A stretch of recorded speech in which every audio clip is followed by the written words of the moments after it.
All right, so let's get started. A couple things you're gonna need. I've got my slab that I rolled out earlier. You're gonna need some more clay. I'm gonna wedge this when I get to that point. Cup of water, some sponge. I like to grab a blue and a black rib. These you can share with your classmates or your people that's sitting at the same table as you. Popsicle stick or tongue depressor, you'll figure out which one works best for you. Comb and a needle tool, those are gonna be key as well. I've also got my workboard here, okay? One thing to keep in mind is take your workboard, make sure you have, and it's just one little sheet of paper. I'm gonna put this down because I don't want the slab that I'm gonna make for the base to stick to my board. So I'm gonna go ahead and make sure that I put a piece of newspaper down. One sheet of newspaper is perfectly fine.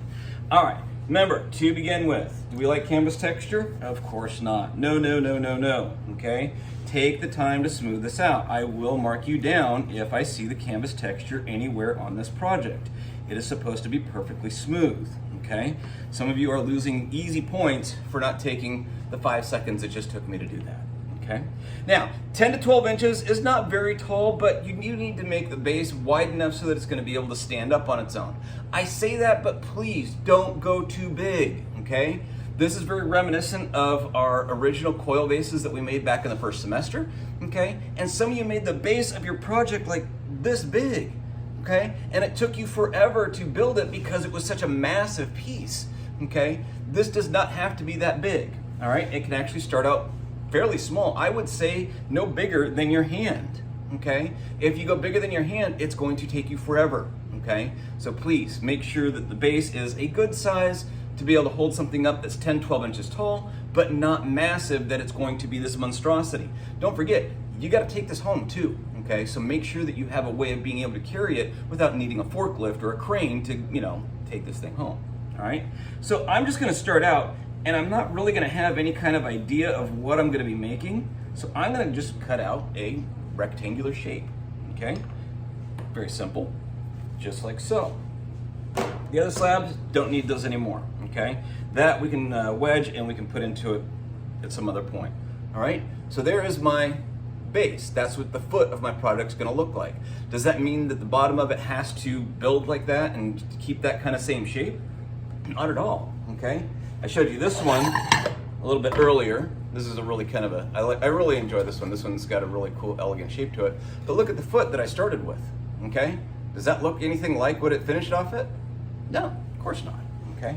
So again, this is gonna be one of those projects. There's a couple of you out there that I'm sure are going to be going, oh, thank God, Mr. Beeman, you're finally doing a project that is just completely freeform and I don't have to make it look like a whatever, okay? You can fill in your favorite ceramic term for a vase, a pot, a teapot, a jar, whatever it happens to be.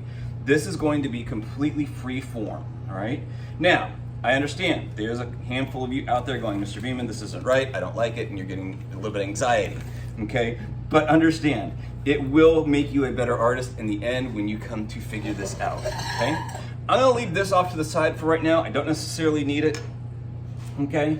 I'm gonna go ahead and wedge a little bit more clay, and then what we're gonna do is we're gonna create what's called a smooth coil, or I call them a smooth coil. And basically what it is it's a long, thick coil, okay? And when I say thick, I'm talking like almost as thick as your wrist, okay? So pretty big. Set that aside, okay?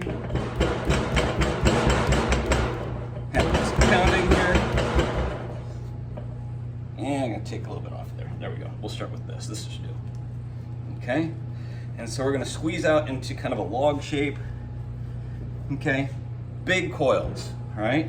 Now what I can do is I can kind of slap it down at an angle, and this will stretch the clay a little bit so that we don't have too big of a coil, okay? We want this to have some length to it so that we can add this on, all right? Now, when I do this, it's going to kind of go into an oval shape, okay? And that's fine, all right? We actually want that, okay? So you can kind of see this is a fairly long coil. It's also very thick, okay? It's about, here's my finger. You can kind of get an idea of how thick that is. Then what I'm gonna do is I'm gonna take my hand like a hammer, start at one side, and I'm going to kind of pound it out so that it's flat. Flip it over. Start at one side, and again, what I'm trying to do is get this about the same thickness all the way throughout. And we're gonna leave it a little bit thicker than you normally would, okay? And what I mean by that is, normally we would go down to that magic thickness, which is somewhere between a number 2 pencil and the thickness of my needle tool, okay? We're probably gonna go closer to the thickness of the needle tool or slightly thinner, okay? Doesn't necessarily have to be that thick, all right? But what this does is this is gonna give us a little bit of extra clay to work with, all right? Now, whenever I do this, I always get one side that seems flatter and this side seems to have more of a curve. So then what I'm gonna do is I'm gonna take and I'm gonna tap that flat, okay? So now I've got one side that's perfectly flat, the other side I'm not so concerned with, okay? All right, so I'm gonna set that there. I'm then gonna go around and score, slip, and smooth both the outside edge of the top of my slab that I've just created, okay? Just make a crisscrossing design, that always works. And then also my flat side, okay? And this is kind of an easy way to do it. We can just go one long scrape like that, and then kind of go at a diagonal. If you really want to, you can go back up the opposite way, okay? Just like that. Now this end here is a little bit uneven, all right? So what I could do is I may just go ahead and cut that, okay? So that it's flat. That way when I add the next piece onto it, I've got a nice flat connector piece to add to, okay? All right, once we get there, I'll show you how to add this next one. Otherwise the video is gonna get too long, all right?